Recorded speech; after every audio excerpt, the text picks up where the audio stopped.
Maalab na pampati Pilipinas. You're watching ALAB Analysis. Ako po si Inday Espina-Varona. Ilang linggo lamang nakalipas ay lumabas ang Cinemalaya 2018 organizers ng isang balita ng isang maliit na film about a rebel woman and her child became the top grosser of that film festival. Sino ang gumawa nito? Bakit ginawa ito? Ano yung kwento ng buhay sa likod nitong napakagandang pelikula? Pag-uusapan po natin ngayon.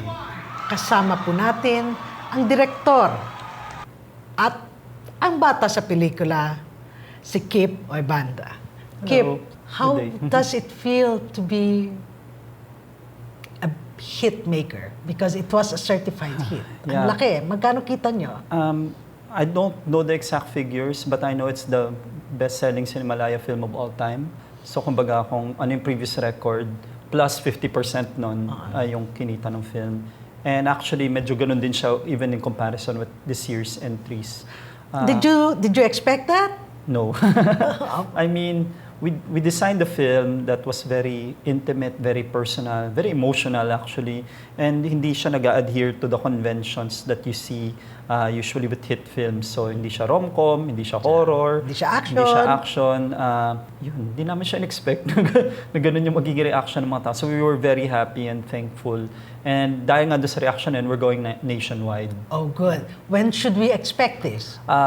Depende sa mga talaga cinemas kung ano yung magiging agreement. But we're eyeing September to October. Very likely October.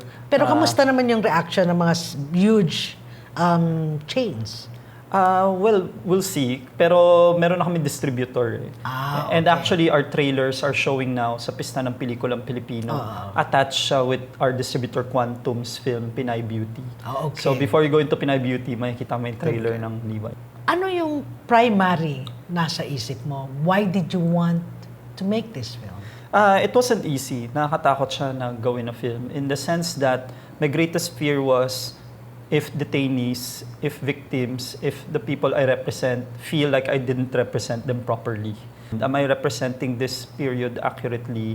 Am I representing these people accurately? Kasi maraming mga things doon na very specific. Like for example, the caricature of a prison in the Philippines, sobrang gulo, madumi, grimy, yung mga preso, mukhang haggard. Pero hindi yun yung experience namin. The guards were actually very nice to us. The family was actually well taken care of. So, nadja-jar yung ibang viewers pag pinapanood nila kasi it's a very specific world But this that was we were film. building. These were events that took place 2 decades back. Yes, no? So, yes. Iba naman talaga ang katangian. And I Correct. think it helped that they were rebels Yes. and prisoners in their own province at hindi Correct. sila dayo. So, At actually, yung mga guards were sympathizers. They actually supported the rebels, but they didn't want to violate their own rules. They didn't want to violate protocol. But for example, the guards in Camp Delgado, they boycotted the snap elections because they thought it would be a sham. So, ganun yung portrayal sa film na parang before things went haywire, it was a relatively okay place to grow up in, except hindi ka nakakalabas. So actually, that film is basically about two sides, no? People who may have felt sympathetic towards rebels, but had to do the things that they were ordered to do, and then there are your parents who were, of course, arrested and who may have wanted to fight back, as any rebel probably would have the urge for, and yet had to live within the realities of their situation. And ang point of view, of course, ay bata. Were you that age actually? I was a bit younger. Okay. Pero kasi most of the film, I draw from memory. So things like going up a tree, making the cards, the last few days that became really tense at akala namin patayin yung mga rebels. I think almost all prisons during the time felt that. Kasi may precedents in the past na pag nagpapalit ng regime, ini-eliminate yung evidence. Okay. So, may ganong fear. So while people in Manila and other parts of the country were celebrating in the streets and fighting, those who were most vulnerable were most scared of what's likely to happen to them. I think I was 4 when we left. But a lot of the realizations in the film came a year or two after. Parang pinasok ko na lang din siya doon sa arc ng bata. Kasi if you can imagine, if the kid is 2 years old, wala siyang masyadong Oo nga eh. character. But tell us about it. Pagkatapos nakalaya na yung buong pamilya, nahirapan ka ba sa transition? Did you have Yes. some trauma from that time? Trauma, no.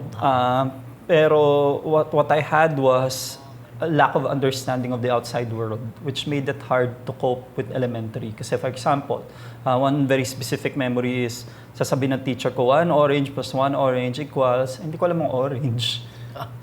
Which I show in the film, like first time nakakain ng grapes, hindi ko alam ang lasa, kadiri. So because the outside world is unfamiliar. So yun yung mahirap na adjustment. And any kid who's grown up in an environment where the rest of the world is inaccessible would probably have the same experience, not knowing things. Okay. Sinabi mo kanina that you were apprehensive that maybe other political detainees may feel that you did not represent them, in the manner that they should be represented. How did you overcome this? Did you do a lot of research for this? 5 years na rin kasi ako nagre-research for it because I was writing things. And then there was a CNN documentary about it. It's more like, is the experience so specific and personal that it wouldn't resonate universally? Parang it was proven naman to resonate universally given the reception of the film. Because I think the values and the theme actually Yes. of a family trying to hold themselves together, despite the difficult challenges, is a universal theme. We all we have telenovelas, we all like universal themes, but why this kind of hit? Why do you think? Typically, when you want to make a hit in the film industry, meron kang research what the market wants. Meron kang demographic targeting na parang, kailangan it appeals to moms, it appeals to barkadas, it appeals to millennials. And you didn't? Well, it doesn't fall in any, except for the mother and son dynamic, it really just shouldn't tick any of those boxes. But it's a case where the specificity, I think, helped the emotional experience. Yeah, what have people told you? Well, what people have told me was, and I've seen it personally, after the screening, pababa na daw sila ng escalator, umiiyak pa sila. And I actually saw a group of friends in the Trinoma screening na hinahanap na yung friend nila. And then nakita ko siya sa stairwell, umiiyak, kausap yung nanay niya. And in our Trinoma screening, the first time it happened, people erupted into chants, revolutionary chants. And then naging tuloy-tuloy na siya. So and that happened in CCP also. It happened in the gala night. It happened in one main theater screening. It happened in Little Theater screening. It happened 3 times in Greenbelt, twice in UP Town Center, thrice in Trinoma. So parang it's a strange. In fact, may sa screener, may banner na yung mga tao eh. Pero hindi naman puro aktivista lang ang nanood. That's for sure. Oo eh. No? Sumasama yung audience eh. Kahit yung nakita ko yung mga kabataan na fans ni Glyza na hindi naman political, tapos biglang nag-chanting rin bandang dulo. In fact, there were some Marcos loyalists who have seen the film and they're okay with it. Kasi we're not attacking anyone. Hindi naman namin sinasabi na parang hindi kami directly targeting people and saying, wag iboto sa ganito or ganyan.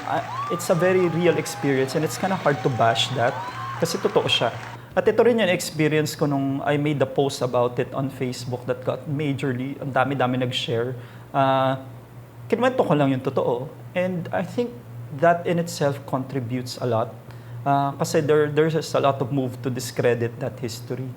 So what do I think connects with audience? So was that a major motive also for making the film?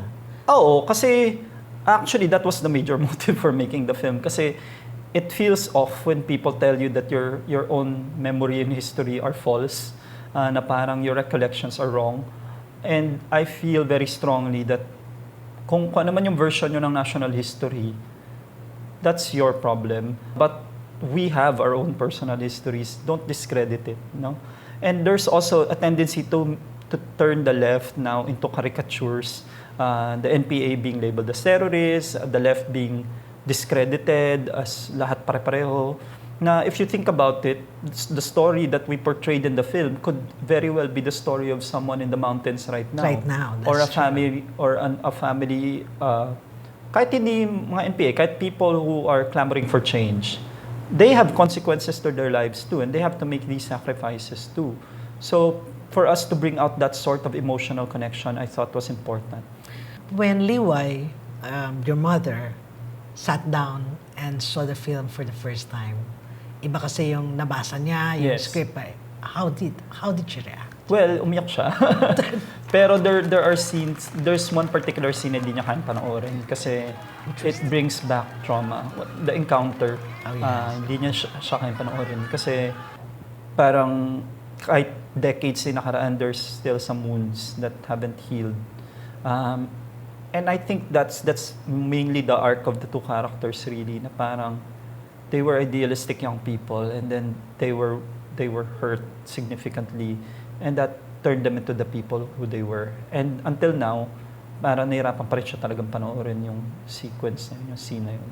Everything else, pinanood niya naman bago namin nilabas to the public. In fact, the real Liway was there during the shoot to help Liza with some of the difficult scenes, which helped Liza's acting a lot. Okay. We'll take a short break, no? Manood po tayo muna na nag-aalab ng mga balita mula sa Ultra Media Network. But we'll be back. Don't go.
Welcome back to ALAB Analysis. Ako po si Inday Espina-Varona.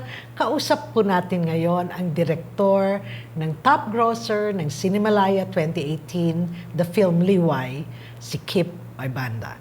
Sinabi mo kanina na meron kang literary license konti because the real child that was in prison was too young.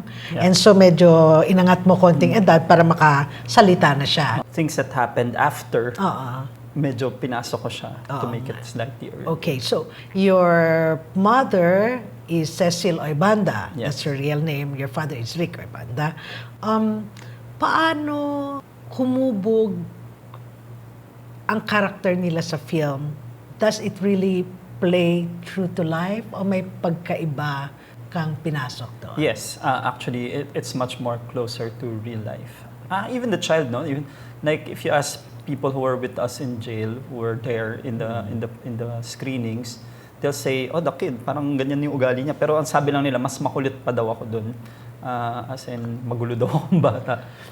Pero my mom and dad, I think I accurately represented them, including all their flaws, including all their strength and their weaknesses. Pinasok ko talaga in the film. So nakikita, of course, that your father was more revolutionary in that sense, and your mother was more about mas sentimental siya and mas mabilis ang ano niya na to shield, to protect, to try to keep the world away, you know. Yes. So, did that give your family troubles? Well, I mean, meron talaga kasi silang clash of principles yung mom ko tsaka si dad, which I kind of articulate in the film. And eventually, they separated.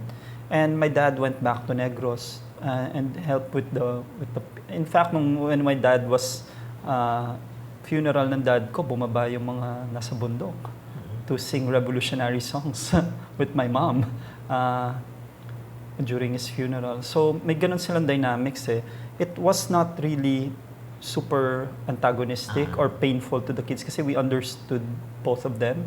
Pero magkaiba talaga sila ng perspective sa buhay. And we can see that in the film. But you're not saying that your mom actually turned back on the beliefs. She just took a different path. I think May hugot ba siya? It was really more, she gave away my older brother, separated from us for 12 years. Doon parang feeling ko medyo na-trauma siya. Na in a way na ayaw niya na maiwalay ulit with the kids. And na-experience niya na trying to raise a child in the movement. And that was not a good experience for the kid. So I think that's why she ultimately decided to take care of parang maging mother na lang to the kids as opposed to going back underground. And I think actually yung mga kasamahan niya noon were okay with that decision. They respected the decision. And there's a reason that's not in the film na she was actually sexually abused and tortured before she went to jail. Para ilaglag niya yung mga kasamahan niya. Pero hindi niya ginawa.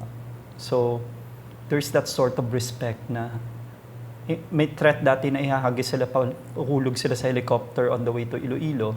And I know this because this is literally written in the yung ruling ng Human Rights Claims Board na may ganun palang torture at there was an attempted rape kaso tinadyakan niya. So, anong nangyari? Sinipo, which I kind of portray, di ba? The guy was trying to sexually harass her, binugbog niya. So, hindi siya na sexually abused. Pero, there were real, iniiwan sila in a dark room for days. And then, tinotorture sila. Pero, they never admitted to anything. Hindi nila nilaglag yung mga kasama nila. So, actually, ganito lang ang pinakita mo sa film na yan. Yes. Kasi hindi ko alam na may ganon when I was a child. So I portrayed things that I found out when I was a child. Para rin authentic yung story. Kasi if I show the torture, nalaman ko yung mga 14, 15 na ako. Hindi na siya, masyado na siyang malayo to the actual things that happened. What I noticed was that you resisted the temptation to make them bigger than life heroes. Yeah. Because there was a scene at a press conference when nagyayabang ang military about being treated well, and now considering what you're telling us at the moment, yung makikita mo lang yung mukha niya pero hindi siya nakapagsalita to assert the truth, no? Yes. And we know that many people are facing this. So madali kasing gawing matapang I will defy you, and yet you were very true to that.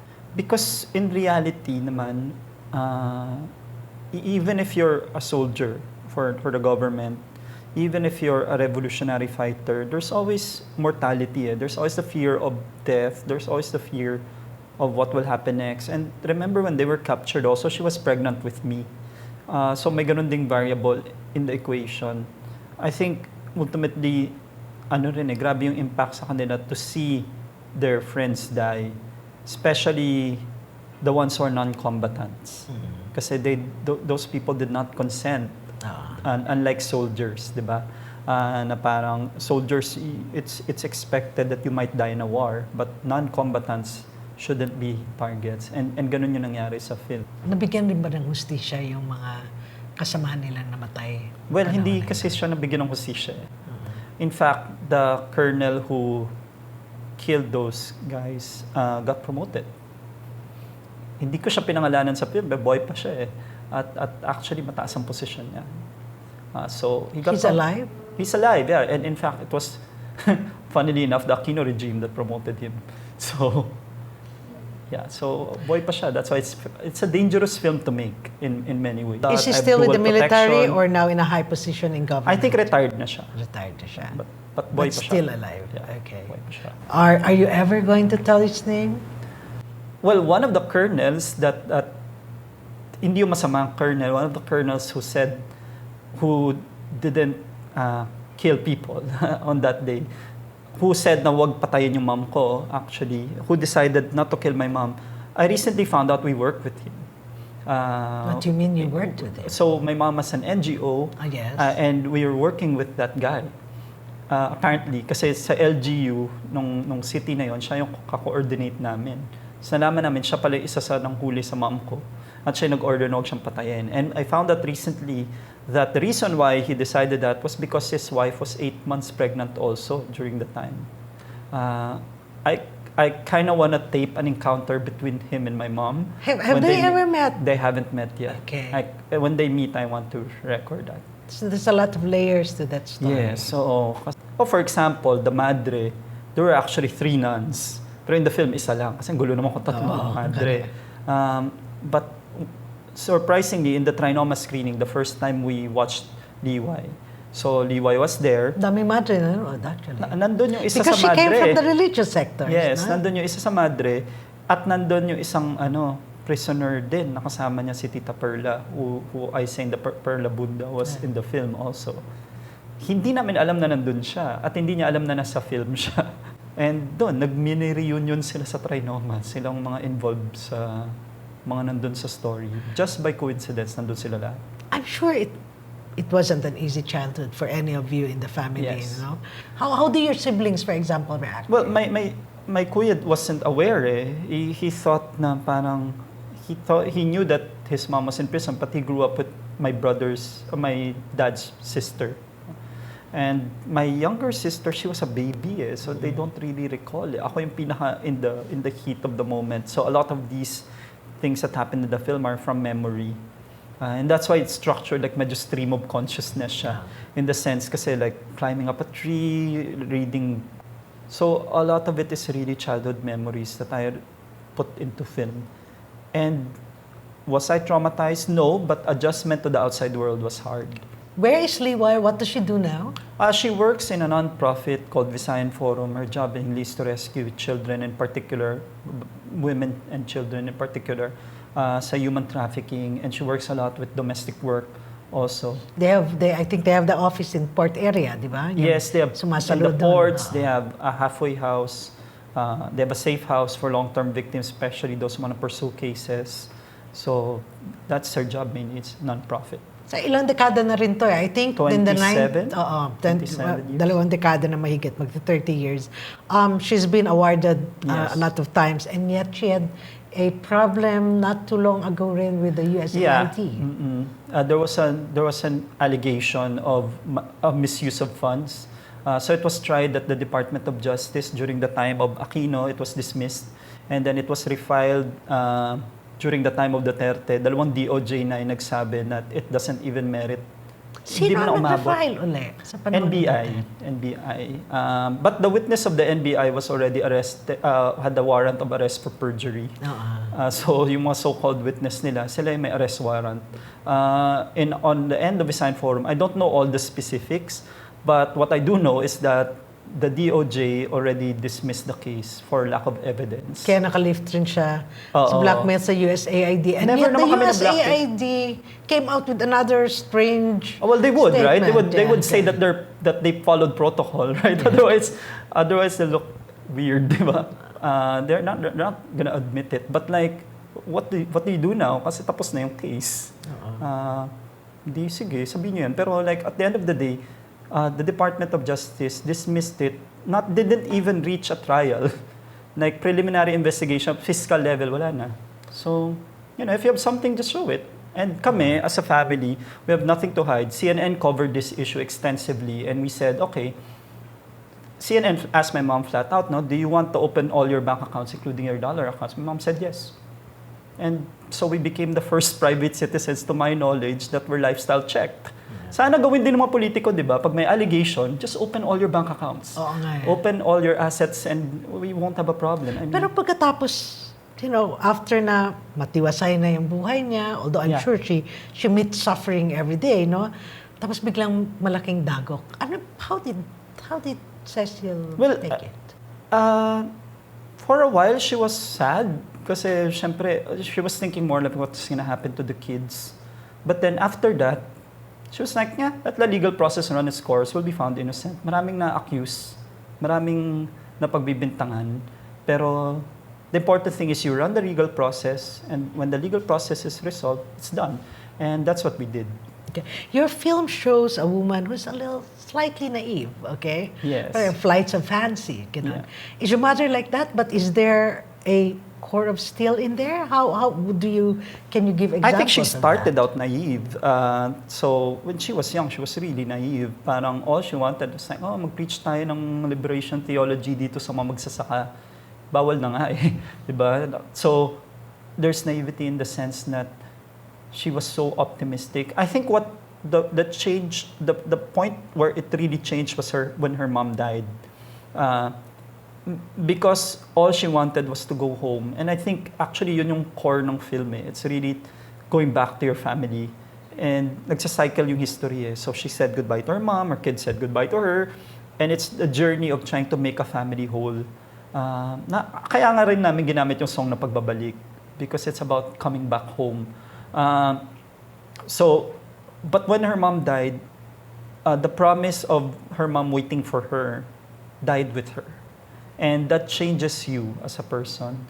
Na parang the one thing you want to go home to, your mother, who promised you she will wait, is gone. And I think that's where her character changed. She became mas matigas na yung personality niya, mas forceful. She became parang mas naging callous siya. And that's when she decided to give my older brother away actually. Kasi she felt na it's not fair for a child to grow up and lose a mother, which is what happened to her. That's also why she didn't want to give me away. And that's also why ultimately when the decision point came after they were freed, the decision was more to protect the family. Okay. But speaking of pagbabalik, yeah. Ang pagbabalik ng diktadurya na gusto niyong maayos ang revisionist, na makorek ang revisionist lies going around there. Yeah. What do you and your mother feel about? How do you and your mother feel about that? For us, it's very painful when people say hindi totoo yung history ng mga victims. Kasi that's the one thing we objectively know to be true based on experience, no?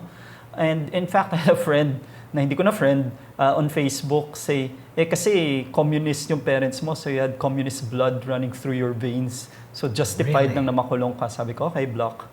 I think what we contribute in the film, kasi for the longest time we've been trying to win the battle using minds. I think to win the discursive battle, you have to win both hearts and minds.